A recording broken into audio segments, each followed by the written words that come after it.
আসসালামু আলাইকুম ওয়া রাহমাতুল্লাহি ওয়া বারাকাতুহু। ইন্নাল হামদুলিল্লাহ ওয়াস সালাতু ওয়াস সালামু আলা রাসূলিল্লাহি ওয়া বা'দ। সুপ্রিয় দর্শক শ্রোতা, কাছে দূরে বিশ্বজুড়ে যে যেখান থেকে দেখছেন আপনাদের সকলকে স্বাগত জানাচ্ছি বেকম্যানস বিস্কিটস নিবেদিত ইসলামী জীবন বিধান অনুষ্ঠানে। প্রতিদিন বিকেল 4টায় নেক্সাস টেলিভিশনের পর্দায় আপনারা জীবন ঘনিষ্ঠ এবং সরাসরি প্রশ্নোত্তরমূলক অনুষ্ঠানটি উপভোগ করে থাকেন। সুপ্রিয় দর্শক, মানবজাতিকে আল্লাহ রাব্বুল আলামিন সৃষ্টি করার পেছনে যে ঐতিহাসিক নিদর্শন রয়েছে এবং আল্লাহ রাব্বুল আলামিনের যে গূঢ় উদ্দেশ্য রয়েছে, সে উদ্দেশ্য বাস্তবায়নের একটি দিনক্ষণ রব্বুল আলামিন ভিন্নভাবে সেট করেছেন এবং সেটিকে তিনি ইয়াউমুল কিয়ামা হিসেবে চিহ্নিত করেছেন। অর্থাৎ মানবজাতির শুরু থেকে শেষ পর্যন্ত তার প্রতিদিনের কর্মকাণ্ডের যে প্রতিফল রয়েছে, সে প্রতিফল আল্লাহ রাব্বুল আলামিন কিয়ামত দিবসে দেবেন এবং এই কিয়ামতের বেশ কিছু আলামত রাসূল করিম সাল্লাল্লাহু আলাইহি সাল্লাম তার হাদিস গ্রন্থসমূহে বিভিন্নভাবে চিত্রিত করেছেন। কোনোটিকে তিনি ছোট আলামত, আবার কোনোটিকে তিনি বড় আলামত হিসেবে উপস্থাপন করেছেন। আজ আমরা আমাদের আমন্ত্রিত অতিথির কাছে কিয়ামতের যে সকল আলামতগুলো রয়েছে, সেই আলামতগুলো সম্পর্কে জানার চেষ্টা করব ইনশাআল্লাহ। চলুন আমরা আপনাদের সাথে পরিচয় করিয়ে দিচ্ছি আজ কাকে আমরা স্টুডিওতে আমন্ত্রণ জানিয়েছি। সুপ্রিয় দর্শক, আজ আমরা স্টুডিওতে আমন্ত্রণ জানিয়েছি মসজিদুত তাকওয়া সোসাইটি, মসজিদুত তাকওয়া বনানী, ঢাকার সম্মানিত খতিব মাওলানা মুস্তাফা জামান। আসসালামু আলাইকুম ওয়া রাহমাতুল্লাহি ওয়া বারাকাতুহু। শেখ কেমন আছেন? আলহামদুলিল্লাহ, আশা করি আপনি ভালো আছেন। আলহামদুলিল্লাহ। সুপ্রিয় দর্শক, আপনারাও আমাদের এই অনুষ্ঠানে সংযুক্ত হতে পারেন স্ক্রিনে প্রদর্শিত নম্বরে ফোন করে কিংবা Nexus television Islamic Facebook page ও ইউটিউব চ্যানেলে কমেন্ট করার মধ্য দিয়ে।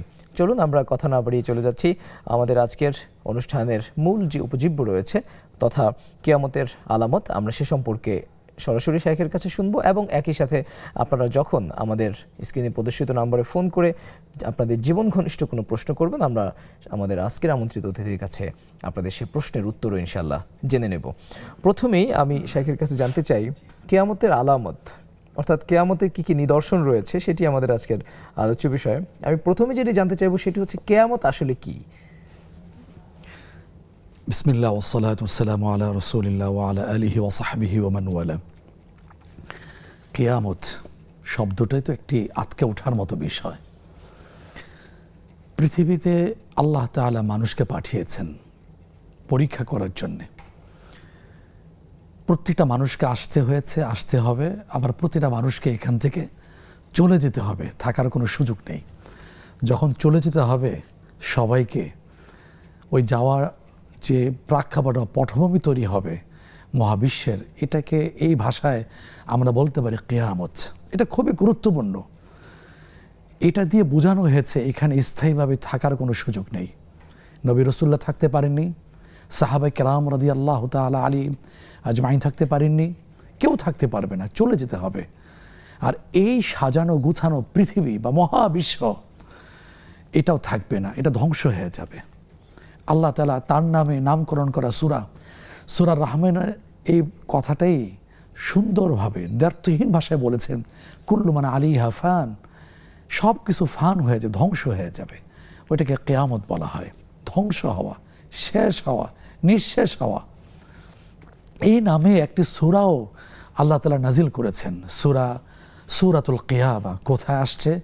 এটা আসছে 29তম পারায়। এই পৃথিবী বা মহাবিশ্ব যখন শেষ হবে, এটা কি একসাথেই আকস্মিকভাবে? না, একবারই শেষ হবে না। যখন শেষ হওয়ার পর্যায়ে চলে আসবে আস্তে আস্তে, তখন ছোট ছোট কিছু চিহ্ন, যেটাকে আমরা আরবিতে বলে থাকি, শুনে থাকি, আলামত প্রকাশ পেয়ে থাকে। এই আলামত কি প্রকাশ পেয়েছে কিনা? হ্যাঁ, আলামত প্রকাশ পেয়েছে। প্রথম অন্যতম আলামত হলো, অন্যতম চিহ্ন হলো বিআসাতুর রাসূল সাল্লাল্লাহু আলাইহি ওয়াসাল্লাম, সর্বশেষ এবং সর্বশ্রেষ্ঠ নবী বিশ্বনবী জনাবে মুহাম্মদ রাসূলুল্লাহ সাল্লাল্লাহু আলাইহি ওয়াসাল্লামের আগমন। এই কথাও কোরআনে প্রতিধ্বনিত হয়েছে 14তম পারা সূরা নাহলের শুরুতে, আতা আমরুল্লাহ ফালা তাস্তাজিলু। আল্লাহর সেই বিষয় চলে আসছে। সেটা কি? সেটা মুহাম্মদ রাসূলুল্লাহ সাল্লাল্লাহু আলাইহি ওয়াসাল্লাম। কারণ তারপরে তো কোনো নবী আসবেন না কিয়ামত পর্যন্ত। তার মুখ থেকেই কথাটা বিশ্ববাসীকে শোনানো হয়েছে, আনা খাতামুন নবীন লা নবিয়্যা বা'দি, আমি সর্বশেষ নবী, আমার পরে কোনো নবী আসবেন না। তাহলে ওনার আগমনের মধ্য দিয়ে কিয়ামতের কিন্তু আলামত, সিমটম, চিহ্ন প্রকাশ পেয়েছে। এরপর কিয়ামত যখন আসতে থাকবে, পরিস্থিতি যখন সৃষ্ট হতে থাকবে, তখন ছোট ছোট অনেকগুলো আলামত চিহ্ন প্রকাশ পাবে। একবারে হবে না, এরপরে কিছু কিয়ামত যখন আরও ঘনিয়ে আসবে, নিকটবর্তী হবে, তখন বড় বড় কিছু আলামত, কিছু চিহ্ন প্রকাশ পাবে। এই বড় বড় আলামতের মধ্য থেকে অন্যতম 10টা আলামত আছে, চিহ্ন আছে। এই চিহ্নগুলো প্রকাশ পাবে ইনশাআল্লাহ। ছোট অনেকগুলো আলামত প্রকাশ পেয়েছে। যেমন ছোট ছোট আলামতের মধ্যে এটা আসছে মানুষের মধ্যে আস্থা, ভালোবাসা, বিশ্বাস, এগুলো চলে যাবে, বিশ্বাসহীনতা সৃষ্টি হয়ে যাবে, মমত্ববোধ এটা কমে যাবে। আজকের কি পৃথিবীতে আমরা দেখতে পাচ্ছি না মানুষের মধ্যে মনুষ্যত্ব কোথায় হারিয়ে যাচ্ছে, মানুষ নিষ্ঠুর হচ্ছে, নির্মম হচ্ছে। এরপরে নারীর সংখ্যা বৃদ্ধি পাবে, পুরুষের সংখ্যা কমে যাবে। এটা তো বাংলাদেশ মানুষ চোখে আঙ্গুলে দেখেছে, দেখিয়ে দেওয়া হয়েছে। কিছুদিন আগে যখন গণশুমারি হলো, সেখানে বেশ কয়েক লক্ষ নারীর সে বৃদ্ধির সংখ্যা দেখানো হয়েছে, পুরুষ সংখ্যা কমানো হয়েছে। আরেকটি ছোট আলামতের মধ্যে এটা হচ্ছে যে জ্ঞান কমে যাবে, ইউরফাউল ইলম, জ্ঞান কমে যাবে, মূর্খতা বেড়ে যাবে। এখন কি তাই হচ্ছে না? আজকের মূর্খদের মানে দাপট অনেক বেশি। জ্ঞানী লোকেরা তারা আজকে চুপসে যাচ্ছে, পিষ্ট হচ্ছে, এক পেশে তারা পড়ে যাচ্ছেন। এইভাবে করে ছোট আলামত। বড় আলামত কি? বড় আলামত হলো মানুষ যখন দিগন্ত মানে অর্থাৎ দিশাহীন অবস্থার মধ্যে পড়ে যাবে, ইনসাফ থাকবে না, জুলুম, নির্যাতন, বেইনসাফি যখন চলতে থাকবে, তখন মানুষদেরকে পথের দিশা দেওয়ার জন্য, সঠিক পথে প্রচারিত করার জন্য একজন পথ প্রদর্শক পাঠানো হবে। সে পথ প্রদর্শককে আরবিতে বলা হয় মাহদি, যাকে আমরা ইমাম মাহদি নামে পরিচিত, আমাদের কাছে পরিচিতি আছে। ইমাম মাহদি আলাইহিসসালাতু ওয়াসসালাম উনি চলে আসবেন, ঈসা আলাইহিসসালাতু আসবেন, তার আগে সেই দাজ্জাল আসবে। এটা খুব ভয়ঙ্কর অন্যতম একটি কিয়ামতের সিমটম, আলামত, চিহ্ন। যেই দাজ্জালের ব্যাপারে পৃথিবীর সব নবীরাই কম বেশি তার উম্মতকে ভয় দেখিয়ে গিয়েছেন। সর্বশেষ নবী জনাবে মুহাম্মদুর রাসূলুল্লাহ সাল্লাল্লাহু আলাইহি ওয়াসাল্লাম প্রত্যেক নামাজের শেষে তিনি সালাম ফিরানোর আগে এই মাসিহ দাজ্জালের ফিতনা থেকেও পরীক্ষা চাই, মানে আশ্রয় চাইতেন। আউযু বিকা মিন শাররি ফিতনাতিল মাসিহিদ দাজ্জাল। তারপরে তিনি বলেছেন সূরা কাহফের প্রথম 10টা আয়াত যারা মুখস্থ থাকবে, তেলাওয়াত করবে, তাকে কিয়ামতের ওই দাজ্জালের ভয়ঙ্কর ফিতনা থেকেও বাঁচিয়ে দেওয়া হবে। কারণ যাদের থাকা অবস্থায়, মুমিনদের থাকা অবস্থায় যখন দাজ্জাল চলে আসবে, তখন এমন একটা কঠিন পরিস্থিতি সৃষ্টি হবে যে ইমানদারদেরও ইমান নিয়ে টিকে থাকাটা খুব কঠিন হয়ে দাঁড়াবে। এই জন্য দাজ্জালের ব্যাপারে সব নবীরাই সতর্ক করেছেন, সাবধান করে গিয়েছেন। বিশ্বনবী জনাবে মুহাম্মদ রাসূলুল্লাহ সাল্লাল্লাহু আলাইহি ওয়াসাল্লাম। এটি তাহলে একটি বড় আলামত। হ্যাঁ, বড় আলামত। জি শেখ, আমাদের মাঝে দুটি ফোন কল আছে, আমরা ফোন কলটি নিচ্ছি। আসসালামু আলাইকুম। ওয়ালাইকুম আসসালাম ওয়া রাহমাতুল্লাহি ওয়া বারাকাতুহু। আমি মৃত্তিকা মনি বলছিলাম বাড়িধারা থেকে। জি প্লিজ বলুন। যে আমার কোয়েশ্চেন হচ্ছে, একজন বাবা তার 4 মেয়ের মধ্যে একজন মেয়ে ব্লাইন্ড, সে শারীরিকভাবে অসুস্থ, কিন্তু তার বিয়ে হয়েছে। তো তার বাবা কি তাকে তার সম্পত্তি থেকে, মানে তার নিরাপত্তার স্বার্থে কিছু সম্পত্তি কি বেশি দেওয়ার কথা ওসিয়ত করে যেতে পারে? এটা কি জায়েজ আছে? অনেকে বলে এরকম নাকি জায়েজ নাই, ওসিয়ত করে যেতে পারেন না, এটা কি সত্যি? আচ্ছা, জি আপনি বুঝতে পেরেছেন জি স্যার? জি জি প্রশ্নটি বুঝতে পেরেছি। জি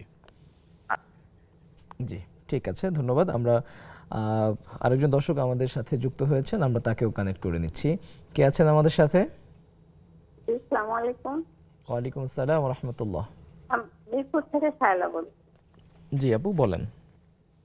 আমি বলছিলাম যে মাঝে মাঝে যদি তাহাজ্জুদ পড়া হয়, তাহলে কি আমি সেটা সওয়াব পাবো?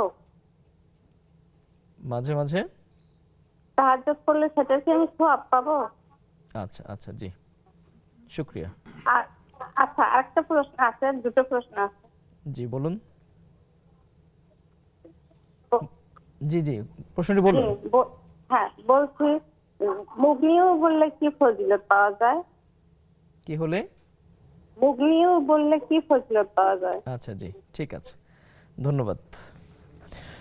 জি শেখ, আপনি যেমনটি বলছিলেন যে দাজ্জালের হ্যাঁ, আগমনের দাজ্জালের কথা খুব বলছিলেন। ভয়ঙ্কর একটা পরীক্ষা হবে, ফিতনা হবে, যেখানে রাসূল আসলাম নিজে এখান থেকে বাঁচার জন্য নামাজের শেষে তিনি দোয়া করেছেন, আশ্রয় চেয়েছেন, আমাদেরকেও এই ব্যাপারে সাবধান করে গিয়েছেন। এরপরে ঈসা আলাইহিস সালাম আসবেন, উনি তো ইন্তেকাল করেননি, তার ব্যাপারে কোরআনে তো আসছে সূরা আল ইমরান 3য় পারা হাফিজে কোরআন শরীফের 16তম পৃষ্ঠা আসছে ওয়ারাফিউকা ইলাইয়া। তারপরে সূরা নিসাতেও আসছে, সেই সূরা নিসা 6ষ্ঠ পারা 2য় পৃষ্ঠা আসছে বাল রাফাআহুল্লাহু ইলাই। খ্রিস্ট সমাজ যে বলছে তাকে হত্যা করা হয়েছে, শূলবিদ্ধ করা হয়েছে, কোরআনে এই ব্যাপারে দ্ব্যর্থহীন কণ্ঠে আল্লাহ সুবহানাহু ওয়া তাআলা নাকচ করে দিয়ে সত্যটা উদ্ঘাটন করে দিয়ে বলছেন ওমা কাতালুহু। খ্রিস্ট সমাজে দাবি করছে ঈসা আলাইহিস সালাতু ওয়াস সালামকে, ঈসা ইবনে মারইয়াম আলাইহিস সালাতু ওয়াস সালামকে হত্যা করা হয়েছে। তারা হত্যা করেনি, ওমা সালাবুহু, তাকে শূলবিদ্ধ করেনি, ওয়ালাকিন শুব্বিহা লাহুম, আমি তাদের মধ্যে ধাঁধা সৃষ্টি করে দিয়েছি। এই ব্যাপারে তাফসীরে বিস্তারিত আলোচনা আসছে। তাহলে উনি কোথায় আছেন? দুনিয়াতে, এই জমিনে না, বাল রাফাআহুল্লাহু ইলাই, আল্লাহ তাকে উঠিয়ে নিয়েছেন, উনি আসবেন, উনি দাজ্জালকে হত্যা করবেন। এইটা হলো কিয়ামত যখন ঘনিয়ে আসবে, এটার কাছাকাছি সময় চলে আসছে। এরপরে ধোঁয়া সৃষ্টি হবে, একটা দক্ষিণে, একটা হলো পূর্বে, আরেকটা হলো পশ্চিমে, আর আরব উপদ্বীপে একটা এগুলো ভূমি ধস হয়ে থাকবে, ধোঁয়া সৃষ্টি হবে। তারপরে একটা বাতাস আসবে, যে বাতাসটা মোমেনদের ভিতরে গিয়ে রুহটা কবজ করা হয়ে যাবে, আর ওই সময় পাপিষ্ট যারা আছে তারা থেকে যাবে। তাহলে মুমিন আর কেউ থাকছে না, আল্লাহ বিশ্বাসী বান্দা বান্দি দুনিয়াতে আর কেউ নেই, যারা থাকবে তারা হলো সব নিকৃষ্ট। ওই কথাটাই বিশ্বনবী জনাবে মুহাম্মদ রাসূলুল্লাহ সাল্লাল্লাহু আলাইহি ওয়াসাল্লামের কথাই তখন বাস্তবায়িত হবে।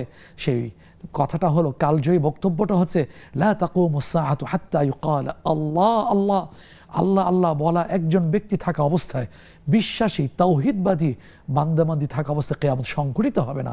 ওই বাতাসের মধ্য দিয়ে তাদের মৃত্যু হবে, যা রূহটা কবজ করা হয়ে যাবে, আর নিকৃষ্ট মানুষেরা থাকবে, তাদের উপর কিয়ামতটা সংঘটিত হয়ে থাকবে। এখন প্রশ্ন হচ্ছে, সর্বশেষ যে মুমিন ব্যক্তি আল্লাহ আল্লাহ বলবেন, তিনিও যখন বাতাসের মধ্য দিয়ে দুনিয়া থেকে বিদায় নেবেন, তখন নিকৃষ্ট লোক থাকবে। এখন প্রশ্ন হতে পারে, শেখ, আমি প্রশ্নটি শুনবো, তবে তার আগে একজন দর্শকের প্রশ্ন নিয়ে নিচ্ছি ইনশাআল্লাহ। জি, দর্শক কে আছেন আমাদের সাথে? আসসালামু আলাইকুম রাহমাতুল্লাহ। সালাম রাহমাতুল্লাহি ওয়া বারাকাতুহু। আমি শামিমা নাটোর থেকে বলতেছি। আমার দুইটা প্রশ্ন। জি বলুন প্লিজ। প্রথম প্রশ্ন হলো, আমি প্রতি এশার নামাজ পড়ার পরে সূরা মুলক, সূরা সিজদা, আলিফ লাম মিম সূরার প্রথম 2 আয়াত আর শেষের 2 আয়াত, আর সূরা মুলক পড়ি, আর সূরা কাহাতে 10 আয়াত পড়ি। এটা আমার ঠিক আছে কিনা? আচ্ছা, জি। আর একটা প্রশ্ন, শুনেছি যে যারা হজ করে আসে, হজ করে বাড়িতে আসে, 40 দিনের মধ্যে তার কাছে দোয়া চাইতে গেলে সেই দোয়া বলে কবুল হয়, এটা সঠিক কিনা? আচ্ছা, জি, ঠিক আছে, ইনশাআল্লাহ আপনার প্রশ্নের উত্তর আমরা শাইখের কাছ থেকে শুনবো। তবে তার আগে আমরা অনুষ্ঠানের এই পর্যায়ে ছোট্ট একটি বিরতি নিচ্ছি। ইনশাআল্লাহ বিরতির পর আপনাদের প্রশ্নের উত্তর এবং একই সাথে আমাদের আজকের নির্ধারিত বিষয়ে আলোচনা শাইখের কাছ থেকে শুনবো। ততক্ষণ আমাদের সাথে থাকার আমন্ত্রণ জানাচ্ছি। ফিরছি কিছুক্ষণ পর।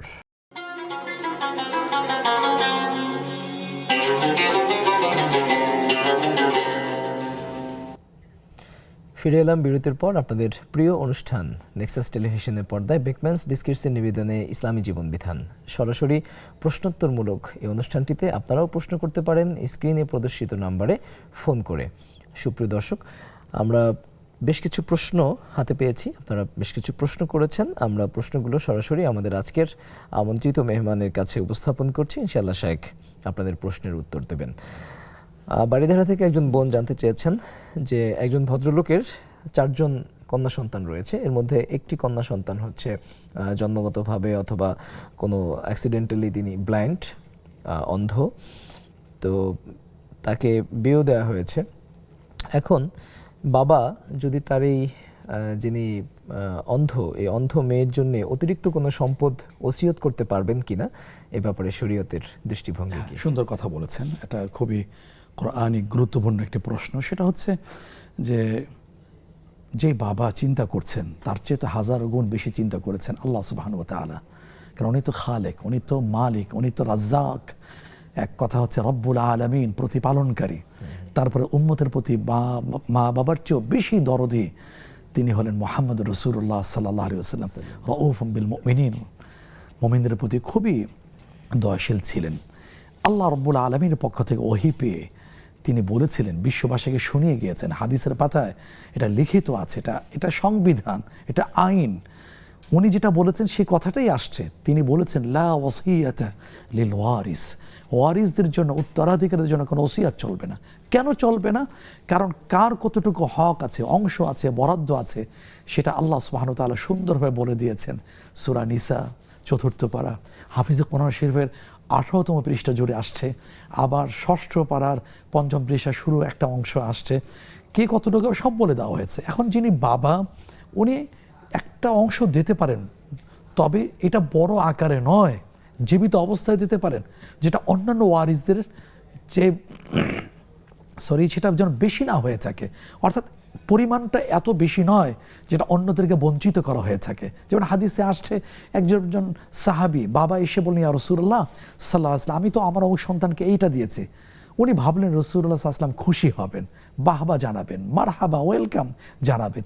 উনি সেটা না জানিয়ে উল্টো আরো প্রশ্ন করলেন, তুমি কি এই পরিমাণ অন্যান্য সন্তানকে দিয়ে আসছো? বলছেন না, তুমি সমতা বিধান করো। তা আল্লাহর চেয়ে বেশি আমরা বুঝি না, আল্লাহর চেয়ে কল্যাণকামী আর কেউ নেই। এখন উনি অসুস্থ, ওনার তো বিয়ে হবে, ঠিক আছে, ওনার তো একটা অবলম্বনের ব্যবস্থা হবে। ওনার জন্য যেটা বরাদ্দ বা যতটুকু পাবে, বাবা ইচ্ছা করলে উনি দিয়ে যেতে পারেন, অথবা মৃত্যুর পরে ওনার জন্য যেটা মিরাস ওইটা উনি পেয়ে যাবেন। কিন্তু সামারি যেটা, সেটা হলো এমন পরিমাণ দেওয়া যাবে না যেটা বেশি বোঝায়, অন্যদের হক নষ্ট করার নামান্তর হয়ে থাকে। আল্লাহু আ'লাম বিস-সাওয়াব। জি, শাহেলা নামে একজন বোন জানতে চেয়েছেন যে মাঝে মাঝে তাহাজ্জুদ নামাজ পড়লে সওয়াব হবে কিনা? হ্যাঁ, হবে ইনশাআল্লাহ। তবে নেক আমল তো মাঝে মধ্যে না, নিয়মিত পড়াটাই হলো উত্তম। হাদিসে সেই কথাই আসছে, আহাব্বুল আমালি ইলাল্লাহি আদওয়ামুহা ওয়া ইন কাল্লা। ফরজ ওয়াজিব তো এগুলো তো কাটছাট করার কোনো সুযোগ নেই অবকাশ। এখন এই নেক আমলের ক্ষেত্রে যদি নিয়মিত করা হয়, সেটা যদি পরিমাণ অল্প হয়, সেটা আল্লাহ তাআলার কাছে অনেক প্রিয়, অনেক পছন্দনীয়। তারপরে সম্মানিত বোন মাঝে মধ্যে পড়ার চেষ্টা করে, আলহামদুলিল্লাহ, আল্লাহ বরকত দান করুক। ওই অল্প অল্পতে আল্লাহ পাক সেই নিয়মিত অভ্যস্ত হওয়ারও তৌফিক দান করুন, আমিন।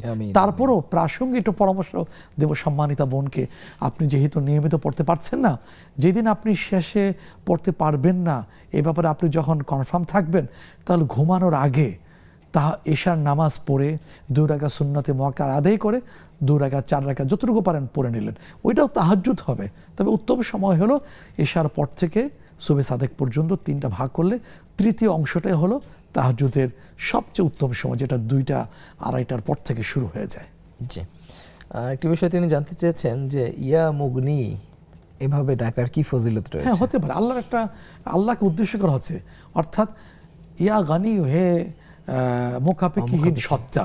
আর মুগনি হলো এমন সত্তাকে তিনি ডাকছেন, আহ্বান করছেন, প্রার্থনা করছেন, যিনি মানুষকে সচ্ছলতা দান করেন। সুতরাং হতে পারে। আচ্ছা, একজন বোন জানতে চেয়েছেন যে তিনি সালাতুল এশার পর সূরাতুল মুলক পড়ে থাকেন, সূরা সাজদা, সূরা কাফের প্রথম 10 আয়াত ইত্যাদি ইত্যাদি বিভিন্ন আয়াত তিনি তেলাওয়াত করে থাকেন, এগুলো কি যথার্থ কিনা? এর মধ্যে যথার্থ হলো সূরা মুলক, যেটা সন্ধ্যায় পড়ার কথা আসছে। সন্ধ্যার পর থেকে ঘুমানোর আগ পর্যন্ত এটা পড়ে নেওয়া হাদিসে আসছে। এটা ব্যাপারে তো হাদিস ও হাদিস দ্বারা সুপ্রমাণিত। এত সুন্দর সুসংবাদ আসছে, যেহেতু সূরা মুলক 29তম পারার প্রথম সূরা, এর মধ্যে যে জাহান্নামের যিনি দারোগা, তার সাথে জাহান্নামীদের একটা ডায়ালগ, একটা কথোপকথন কিন্তু এখানে আসছে। সুতরাং কেউ যদি সূরা মুলক পড়ে যেতে থাকেন, এই আমলটা যদি কারো নিয়মিত হয়ে থাকে, তাহলে হাদিসের সুসংবাদ আসছে মানিয়া, অর্থাৎ ওই সূরা মুলক জাহান্নাম থেকে বাঁচার জন্য পাঠকারিনীর জন্য অন্তরায় হবে। শুধু এখানেই শেষ নয় ফজিলতটা, আরেকটা ফজিলত হচ্ছে যে ওই সূরা মুলক আল্লাহর কুদরতে একজন গৃহীত সাক্ষ্য দাতা হিসাবে আল্লাহর কাছে গণ্য হবেন, যার আবেদনটা তেলাওয়াতকারীর সপক্ষে গৃহীত হবে। সুবহানাল্লাহ। এছাড়া অন্যান্য যে সূরার কথা বলেছেন, হ্যাঁ পড়া যায়। কোরআনের তো পড়ার কোনো টাইম টেবিল নেই। ইয়াতলুনা আনা আল-লাইল ওয়া আনা আন-নাহার, সেই সূরা আল ইমরান 4th পারা 3য় পৃষ্ঠাে আসছে। ভালো বান্দাদের পরিচয় দিতে গিয়ে আল্লাহ তাআলা বলছেন তারা দিনেও পড়ে রাতেও পড়ে। এটার জন্য তো ওয়াক্ত নেই। সুতরাং মাওলার সাথে, মালিকের সাথে কথা বলার কেমন জানি কোরআনে কারীম তেলাওয়াত করার মধ্যে নিহিত আছে। জি শেখ, আরেকটি প্রশ্ন তিনি করেছেন যে হজ থেকে যারা ফিরে আসেন, অর্থাৎ সম্মানিত হাজী সাহেবগণ, ওনাদের কাছে দোয়া চাওয়া হলে এবং ওনারা যদি দোয়া করেন সেই দোয়া কবুল হয়, এই ধরনের একটি কথা তিনি জানতে পেরেছেন এবং এটির অথেন্টিসিটি সম্পর্কে তিনি জিজ্ঞেস করেছেন। সুন্দর প্রশ্ন। সেটা হচ্ছে, হ্যাঁ দোয়া চাইতে বলা হয়েছে। কারণ হচ্ছে কি, বাড়িতে ফেরার আগে, কারণ এমন একটা ইবাদত করে আসছেন যে ইবাদতের ব্যাপারে কোনো সওয়াবের পরিমাণ বলা হয়নি। নামাজ, রোজা, দান, সাদাকা, অন্যগুলোর কিন্তু একটা নির্দিষ্ট পরিমাণ সওয়াবের কথা বলা হয়েছে। সংশ্লিষ্ট ফেরেশতার মধ্য দিয়ে তাকে এটা প্রদান করা হবে। হজের ক্ষেত্রে বলা হয়েছে আল হাজ্জুল মাবরুর লাইসা লাহু জাযা ইল্লাল জান্নাহ। কবুল হজ, এটার তো বিনিময় প্রতিদান সব একটাই, সেটা হলো জান্নাত। সুবহানাল্লাহ। তারপরে হাদিসে আরো সুসংবাদ আসছে। সুতরাং যিনি হালাল টাকায় আল্লাহকে খুশি করার জন্য হজ করে আসছেন, কায়াউমি রাজা কায়াউমি ওয়ালাদাতহু উম্মু, হাদিসে আসছে সে যেন সদ্য ভূমিষ্ঠ শিশুর মতন বাড়িতে ফিরে আসছে। সুতরাং যার গুনাহ নাই, নিষ্পাপ, সদ্য ভূমিষ্ঠ শিশুর মতো হয়ে গেল, আল হাজ্জু ইয়াহদিমু মা কানা ক্বাবলা, হাদিসে আরও বক্তব্য আসছে অতীতের গুনাহগুলো মাফ করে দেওয়া হয়, মিটিয়ে দেওয়া হয়, ডিলিট করে দেওয়া হয়। তার কাছে দোয়া চাওয়া হবে না, তার কার কাছে দোয়া চাওয়া হবে? মা বাবা তো আছে, এ ব্যাপারে কোনো দ্বিমত নেই, ইখতিলাফ নেই। চাইতে বলা হয়েছে, কিন্তু উনি যখন কবিরা গুনাহ করে ফেলবেন, গুনায় জড়িয়ে ফেলবেন, তখন তো এই বিষয়টা হালকা হয়ে যায়। তবে একটা বিষয়, একটা কথা বলি, ওখান থেকে কথাটা মনে পড়ে গেল যে কেউ মনে করে থাকেন আমাদের সমাজে কিছু মানুষের এই বিশ্বাসটা বদ্ধমূল হয়ে আছে, সেটা হলো 40 দিন পর্যন্ত হাজী সাহেব এই ব্যবসা করতে পারেন না, চাকরি করতে পারেন না, দুনিয়াবে কাজ করতে পারেন না, বাজার ঘাট করতে পারেন না, ইত্যাদি ইত্যাদি। এগুলো কেমন জানি একটি দুনিয়া বিমুখতার কথা এখানে বলা হয়। কেন? নামাজ হজের আগে 5টা স্তম্ভের সেই সিরিয়ালে আগে নামাজ পড়ে কি আমরা সব কিছু করছি না? বিয়ে শাদী, ঘর সংসার, আত্মীয়তার সম্পর্ক বজায় রাখা, মানব কল্যাণ, ঘাট বাজার সবই তো করা হচ্ছে। এটা দিয়েও করা যাবে, কোনো সমস্যা নেই। বিষয়টা হচ্ছে আল ইজতিনাব আনিল কাবাইর, গুনাহ থেকে বেঁচে থাকা।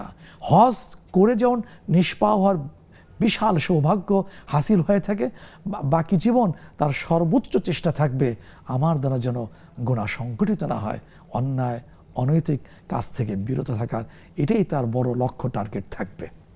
জি শেখ, আপনি কিয়ামতের আলামত নিয়ে কথা বলছিলেন এবং সেখানে আপনি কিয়ামতের যে বড় বড় আলামতগুলো একে একে বলছিলেন যে ধোঁয়া উঠবে, সেটি পূর্ব এবং পশ্চিম দিক থেকে। এই ব্যাপারে যদি আরেকটু বিস্তারিত। হ্যাঁ, ভূমিধস হবে, 3টা বড় ভূমিধস হবে, পূর্ব, পশ্চিমে, আরব উপদ্বীপে আসবে। তারপর ধোঁয়া উঠবে। তারপর আরেকটি বড় আলামত হচ্ছে, কোরআন শরীফে আসছে সূরা আনকাবুত 20তম পারা 3য় পৃষ্ঠাে আসছে, ওয়াইযা ওয়াকাআল আরদ আখরাজনা লাহুম দাব্বাতাম মিনাল আরদ তুকাল্লিমুহুম আন্নান নাস কানু বিআয়াতিনা লা ইউকিনুন। দাব্বাতুল আরদ বলা হয়, জমিন থেকে একটা বিস্ময়কর একটা প্রাণী আল্লাহ পাক বের করে দিবেন। এটা প্রাণী হবে কিন্তু কথা বলবে, তুকাল্লিম, মানুষের সাথে কথা বলবে। অবাক হওয়ার মতো বিষয় এটা। এটা একটা বড় আলামত, এ ব্যাপারে সতর্ক সাবধান হওয়া। তারপরে আরেকটি বড় আলামত হলো ইয়াজুজ মাজুজ, মানুষের কাতারি তারা আছে এই পৃথিবীতে। কোথায় আছে আল্লাহই ভালো জানেন। আল্লাহ যেটা গোপন রাখবেন সেটা তো কেউ প্রকাশ করতে পারবে না। যতই স্যাটেলাইটের মাধ্যমে হোক, যতই আকাশ নিয়ন্ত্রণের ক্ষমতা বিশ্ববাসীকে শোনানো হোক না কেন, আল্লাহ যেটা গোপন রাখবেন সেটা কেউ প্রকাশ করতে পারবে না। এই জমিনই আছে, এই পৃথিবী ছোট্ট গ্রহের মধ্যেই আছে।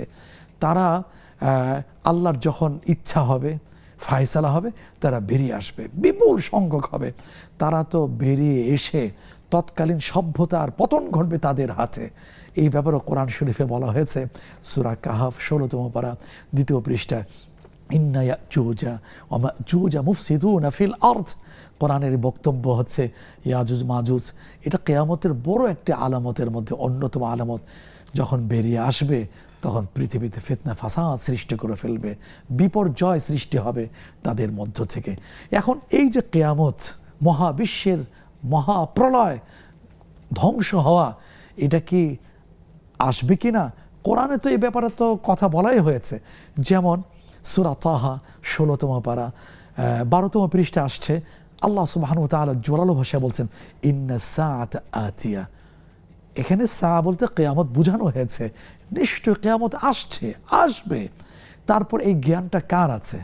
কোনো গণকের কাছে, কোনো পীর সাহেবের কাছে না, এইটা শুধু আল্লাহ তাআলার কাছে আছে। এই কথাটাও মানুষেরা জিজ্ঞেস করেছিল। কোরআন শরীফে আল্লাহ সুবহানাহু ওয়া তাআলা এটা জবাব দিয়েছেন। কোথায় আসলে? সূরা আহজাব 22তম পারা হাফিজ কোরআন শরীফের 6ষ্ঠ পৃষ্ঠার শুরুতে আসছে ইয়াসআলুকান নাসু আনিস সাআ, হে মুহাম্মদ সাল্লাল্লাহু আলাইহি ওয়াসাল্লাম, তারা লোকেরা তোমাকে জিজ্ঞেস করছে বা জিজ্ঞেস করবে কিয়ামত কখন হবে, তুমি বলে দিও কুল ইন্নামা ইলমুহা ইনদাল্লাহ। কিয়ামতের এই যে জ্ঞানটা এটা শুধু আল্লাহর কাছে আছে। এরপরে আসুন সূরা লোকমান 21তম পারা, লোকমানের সর্বশেষ আয়াতে 5টা বিষয় চমৎকার কথা একসাথে বলা হয়েছে। হাফিজে কোরআন শরীফের 13তম পৃষ্ঠাে আসছে। কিয়ামতের কথার সাথে আরও 4টা বিষয় বলা হয়েছে, সেটা হলো ইন্নাল্লাহ ইনদাহু ইলমুস সাআ, কিয়ামতের জ্ঞান আল্লাহর কাছে আছে। এরপরে আসছে যে ইন্নাল্লাহ ইনদাহু ইলমুস সাআ ওয়া মা তাদরি নাফসুম মাযা তাকসিবু গাদা, আগামীকাল তুমি কি খাবে আল্লাহ ছাড়া কেউ জানে না। সব আয়োজন, বিয়ে, ফাংশন, অনুষ্ঠানে যাব, খাবারের মেনু এই থাকবে সেই থাকবে, কোনো বিপদ মৃত্যু যে কোনো কারণে হোক সব কিন্তু নষ্ট হয়ে যায়। এরপরে তাহলে বিভিন্ন আয়াতে এটা প্রমাণিত হয়েছে, আল্লাহ তাআলা বলেছেন যে কিয়ামত, এই কিয়ামতের জ্ঞান শুধুমাত্র আল্লাহর কাছে আছে, অন্য কারো এই নিয়ে মাথা ঘামাতে বলা হয়নি। কি বলা হয়েছে আমরা এবার বলবো ইনশাআল্লাহ। খুব গুরুত্বপূর্ণ পয়েন্ট। একটি ফোন কল আছে, আমরা ফোন কল নিচ্ছি। কে আছেন আমাদের সাথে? আসসালামু আলাইকুম ওয়া রাহমাতুল্লাহ। ওয়া আলাইকুম আসসালাম ওয়া রাহমাতুল্লাহ। হযরত, আমি জানতে চাইছিলাম সূরা ফাতিহা শরীফ এই পাঠ কইরা পানিতে ফু দিয়ে এটা কি সেবন করতে পারবো এবং এই পানি দ্বারা কি গোসল করতে পারবো কিনা? আচ্ছা। আর 2 নম্বর, আপনার এই আপনি নিষিদ্ধ সময়টা নামাজের একটু জানায় দিলে উপকৃত হইতাম। আচ্ছা জি, ঠিক আছে ইনশাআল্লাহ। জি, আসসালামু আলাইকুম। ওয়ালাইকুম আসসালাম ওয়া রাহমাতুল্লাহ। নিশ্চয়ই আমরা উত্তর শুনবো, তবে তার আগে আবারও একটি বিরতি নিচ্ছি, ফিরছি কিছুক্ষণ পর।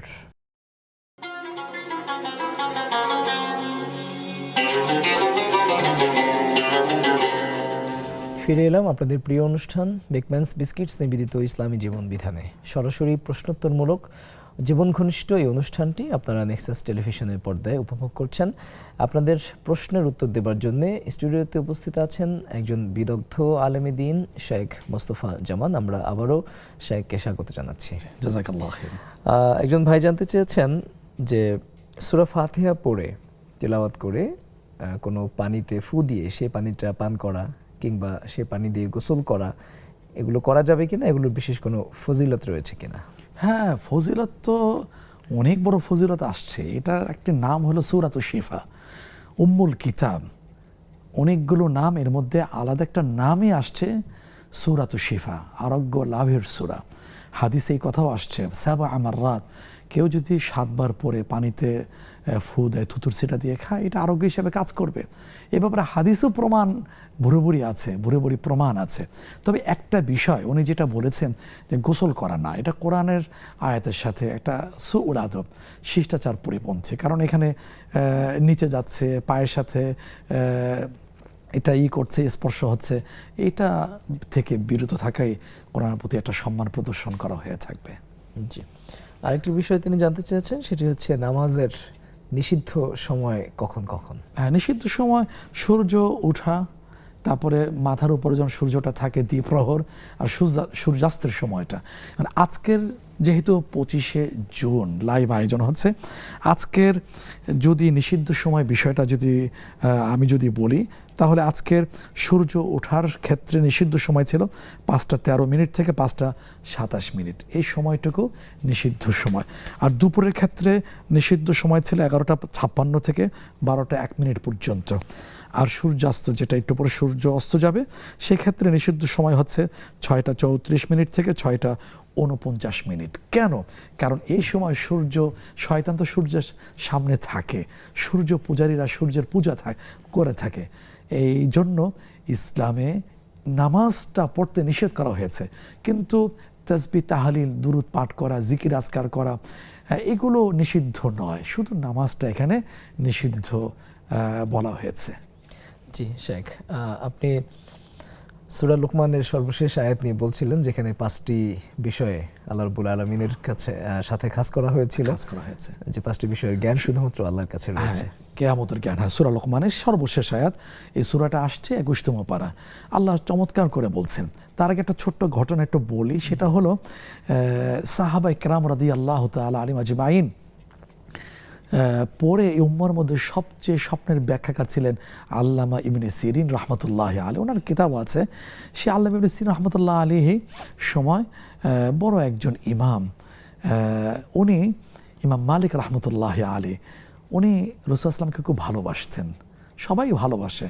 উনি হাদিসের দর্স দিতেন, হাদিস পড়াতেন রাসূলুল্লাহ সাল্লাল্লাহু আলাইহি ওয়াসাল্লামের কবরের পাশে বসে। কিভাবে পড়াতেন? বলতেন কালা সাহিবু হাযাল কবর, এই কবর ওয়ালা বলেছেন।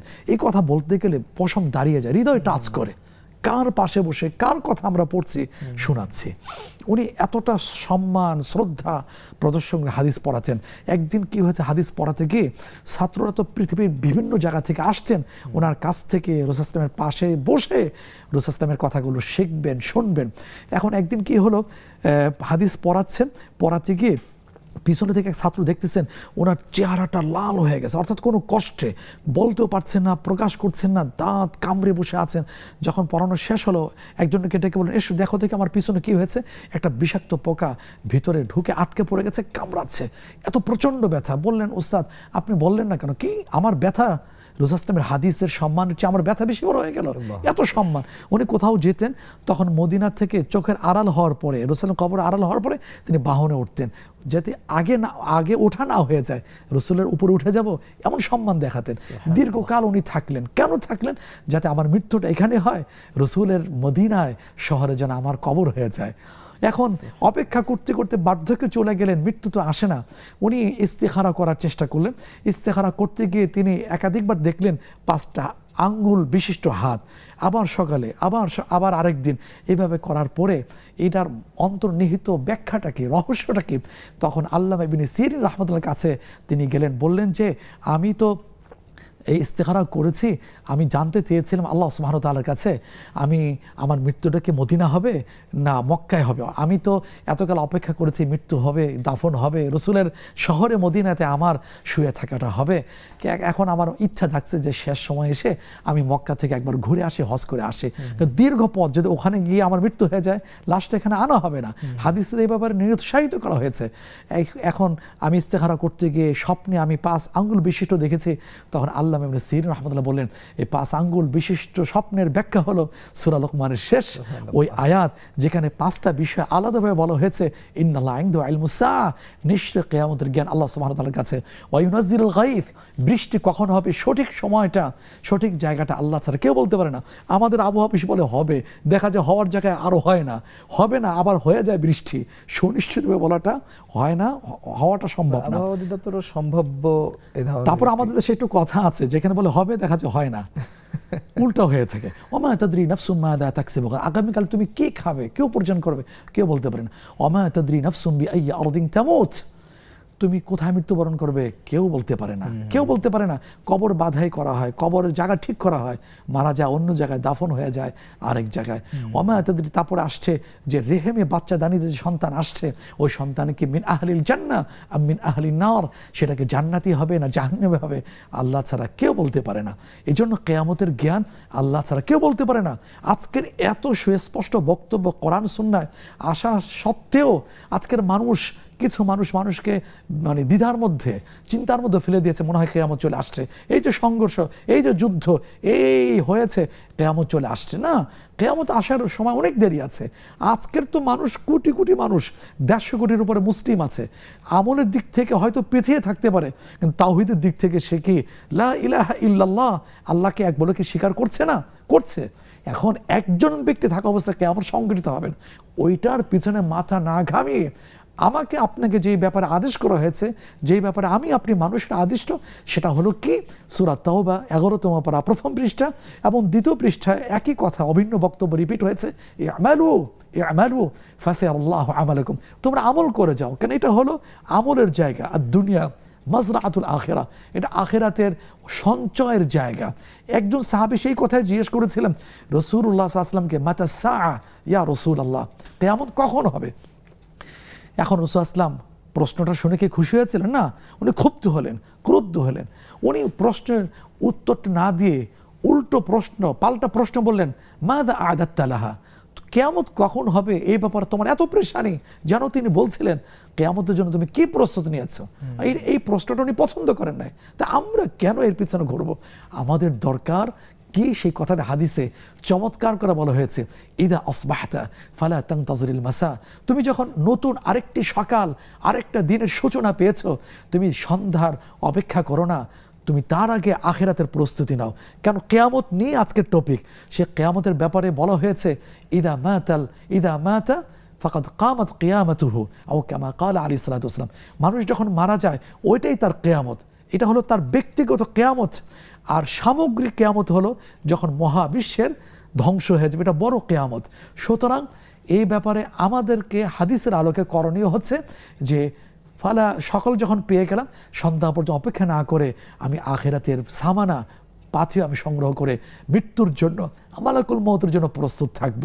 আবার হাদিসে বলা হয়েছে, ওয়াইদা আমসাইতা ফালা তানতাজিরিস সাবাহ, যখন তুমি আরেকটি সন্ধ্যা পেয়েছো তখন তুমি পরের দিন সকালে অপেক্ষা থেকো না। তাহলে এই মধ্য দিয়ে আমার প্রস্তুতি থাকবে আখিরাতের জন্য। তো কিয়ামতের ভাবনার, কিয়ামত নিয়ে চিন্তা করার, কিয়ামত নিয়ে প্রশ্ন করার কোনো সুযোগ আছে? হাদিসে নাকচ করা হয়েছে, নিরুৎসাহিত করা হয়েছে, আর বলা হয়েছে আমালু, তুমি আমল করে যাও, আমল করে যাও। বেঁচে থাকাটাই হচ্ছে বড় নিয়ামত। কারণ মুমিন তাওহীদের ভিত্তিতে, ঈমানের উপর ভিত্তি করে যে বেঁচে থাকে, আখিরাতের সঞ্চয় তার হতে থাকে। আপনি দেখুন না, কি একটা হাদিস আসছে যে সুনিশ্চিতভাবে জানা আছে যে কালকের কিয়ামত হবে, এই অবস্থা তার কাছে একটা গাছের চারা আছে। রাসূল আসলাম বলেছেন যে তুমি এটা ভাবো না যে কালকের কিয়ামত হবে, সব ওলট পালট হয়ে যাবে, ধ্বংস হয়ে যাবে, মহা বিপর্যয় হবে, এটা রোপণ করে লাভটা কি? রাসূল আসলাম বলছেন না, তুমি এটা রোপণ করো, এর জন্য তোমাকে সাদাকা, সওয়াব দেওয়া হবে, সাদাকা দেওয়া হবে। সুতরাং ঘুরে ফিরে কথা একটাই, আমাকে আমল করে যেতে হবে, আমাকে আমার প্রস্তুতি নিতে হবে। জি শেখ। সুপ্রিয় দর্শক, শুনছেন কিয়ামতের আলামতগুলো অত্যন্ত চমৎকারভাবে আমাদের আজকের আমন্ত্রিত শেখ আপনাদের সামনে বর্ণনা করছেন এবং একই সাথে আপনাদের প্রশ্নের উত্তরও দিচ্ছেন। আমরা এ পর্যায়ে ছোট্ট একটি বিরতি নিচ্ছি এবং বিরতির পর আমরা আলোচনার বাকি অংশ শুনবো ইনশাআল্লাহ।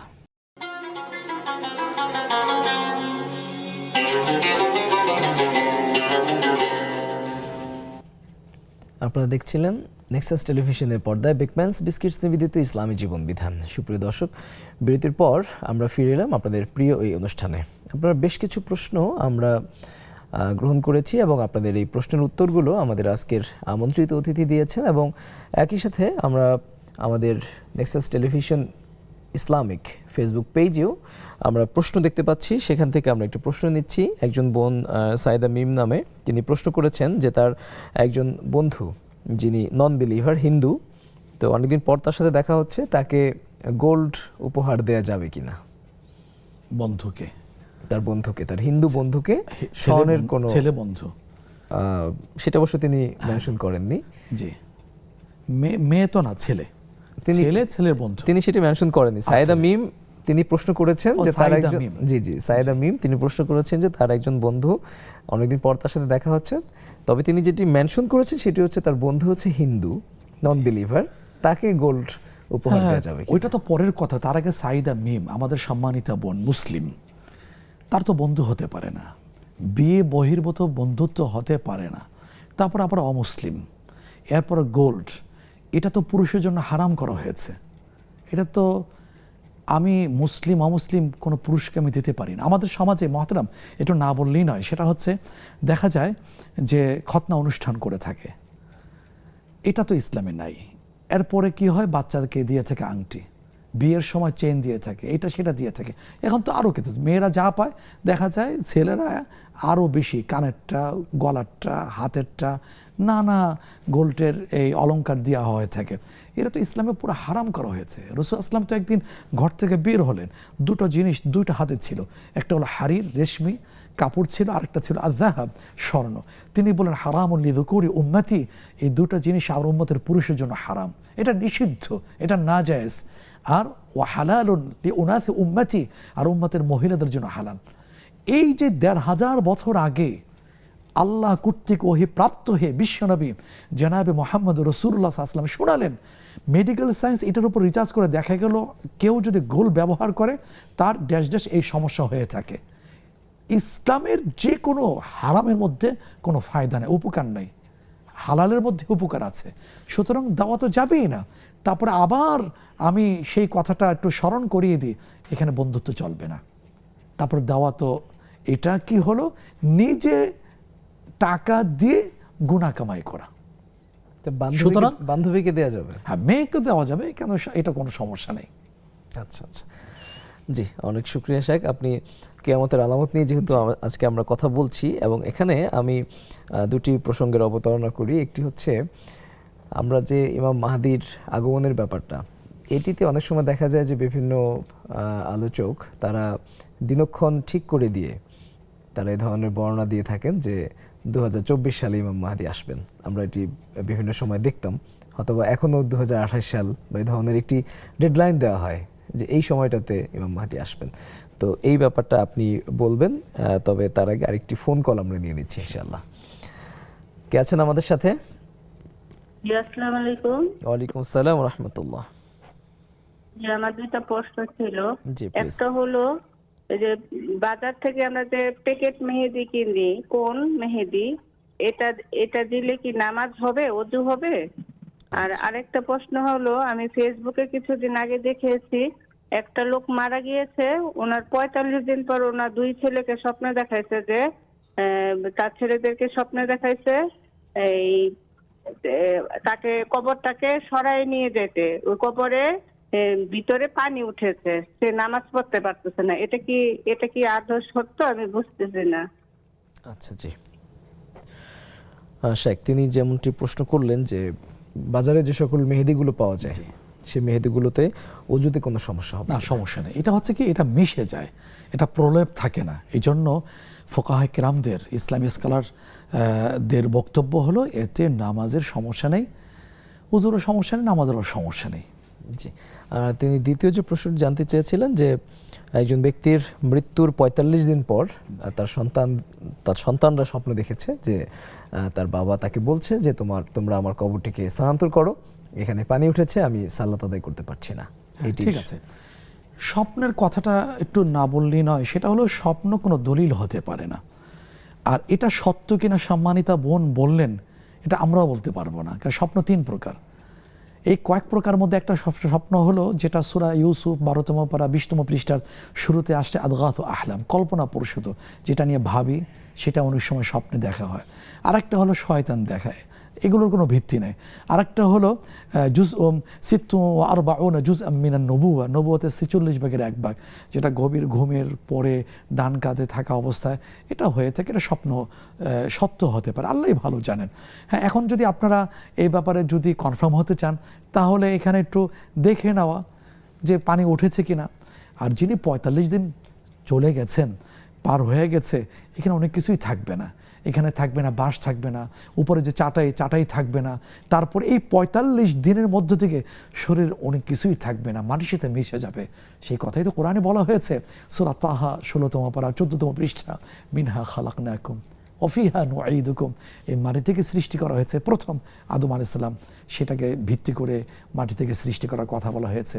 অফিহা নুঈদুকুম, এই মাটিতেই তোমাদেরকে ফিরিয়ে নেব, সেটা মৃত্যু। অমিনহা নুখরিজুকুম তারাতান উখরা, আবার মাটি থেকে তোমাদেরকে বের করে আনবো, সেটা হলো বা'থি বা'দাল মাউত, পুনর্জীবন, পুনরুত্থান। এখন এই ৪৫ দিনের মধ্যে অনেক কিছু হয়ে যাবে। আবার বলি, স্বপ্ন ইসলামের জন্য কোনো দলিল নয়। যদি সন্দেহ থাকে তাহলে সেই সন্দেহ দূর করার জন্য কবরস্থ ব্যক্তির অসম্মান যাতে না হয়ে থাকে সেটা আমরা কিছুটা করতে পারি বিজ্ঞ লোকের দ্বারস্থ হয়ে, কিন্তু কখনো স্বপ্নকে দলিল হিসাবে গ্রহণ করব না। কিন্তু কোরআন আসছে, হাদিস আসছে, ইসলাম কমপ্লিট, সুতরাং এখানে কোনো স্বপ্ন দলিল হবে না। এই ব্যাপারে কিন্তু মাঝে মধ্যে আমাদের মিডিয়ায় তোলপাড় সৃষ্টি করে দেওয়া হয়, অমুকে স্বপ্ন পেয়েছে, অমুক বাঁশ গাছ থেকে পানি পড়ছে, এটা পান করলে সুস্থ হয়ে যায়, হুড়মুড় করে একবারে সারা বাংলাদেশের লোক চলে যায়। এগুলো কোনো ভিত্তি নেই। জি শাইখ, আপনি সর্বশেষ আমি যে প্রশ্নটি করেছিলাম ইমাম মাহদির বা যে কোনো বিষয়ে ডেডলাইন দিয়ে দেওয়া, এটা একটা বিষয়। একটা প্রশ্ন আমি করে রাখি, একসাথে আপনি 1 মিনিটে উত্তরটা দিয়ে দেবেন। সেটা হচ্ছে দাজ্জালকে বিভিন্নভাবে চিত্রায়িত করা হয়, বিভিন্ন ব্যাখ্যা দেওয়া হয় যে এটি আসলে পশ্চিমা সংস্কৃতিকেই অনেকে দাজ্জাল হিসেবে উপস্থাপন করার চেষ্টা করেন বা বিভিন্নভাবে দাজ্জালকে ব্যাখ্যা করা হয়। সামগ্রিকভাবে সর্বশেষ এই বিষয়টি আপনার কাছে জানতে চাই। খুবই গুরুত্বপূর্ণ, কিন্তু সময় খুবই স্বল্প। প্রথম কথা হলো যে ডেডলাইন দেওয়া হয়, এটার সাথে হাদিসের কোনো সম্পর্ক নেই। এই আসছে যখন তাতারিরা হালাকু খান ইরাকে আক্রমণ করেছিল, কচুকাটা করেছে, মানুষের খুলি দিয়ে মিনার বানিয়েছে, তারপরে আজান দেওয়া হয়েছে সন্দেহ দূর করার জন্য, ভিতরে নিচে কেউ লুকিয়ে আছে কিনা। আজান শুনে ভাবলো হয়তো মনে হয় শত্রু চলে গেছে, তারা বেরিয়েছে, তাদেরকে হত্যা করা হয়েছে। সর্বশেষ বাঁধ ছিল, বাঁধ ভেঙে তাদেরকে শেষ করে দেওয়া হয়েছে। ওই সময় বলা হয়েছে এইটাই মনে হয় ইয়াজুজ মাজুজ, কোরআন যে কথা বলা হয়েছে, কত সময় চলে গেছে। ডেডলাইন তাহলে না, এটা দেওয়ার কোনো সুযোগ নেই। তারপরে আর মাহদী আসলাম, উনি রাসূল সাল্লাল্লাহু বলেছেন তার বংশ থেকে আসবে, কপাল উজ্জ্বল হবে, নাক উঁচু হবে, ইনি ইনসাফ কায়েম করবেন। এটা এখনো সময় বাকি আছে। এরপর আসে দাজ্জাল। না, পশ্চিমা সভ্যতা দাজ্জাল নয়, দাজ্জাল একটা সৃষ্টি, সে অনেক আল্লাহ প্রদত্ত ক্ষমতা তার থাকবে, এটা আসতে দেরি আছে। শুকরিয়া শেখ, আপনি সংক্ষিপ্তভাবে খুব চমৎকার করে উত্তর দিয়েছেন। সুপ্রিয় দর্শক মণ্ডলী, আপনারা শুনছেন কিয়ামতের আলামত। এ বিষয়ে আজকে খুবই চমৎকার দালিলিক আলোচনা করেছেন আমাদের আজকের আমন্ত্রিত অতিথি। এ ধরনের এক একটি বিষয়ে আপনারা প্রতিদিন আমাদের এই টেলিভিশনে বিকেল 4টায় আলোচনা অনুষ্ঠান এবং একই সাথে আপনাদের প্রশ্নোত্তর শুনতে পাবেন ইনশাআল্লাহ। আপনাদের সেই আমন্ত্রণ জানিয়ে আমরা আজকের মতো এখানে বিদায় নিচ্ছি। আল্লাহ হাফেজ। আসসালামু আলাইকুম ওয়া রাহমাতুল্লাহি ওয়া বারাকাতুহু।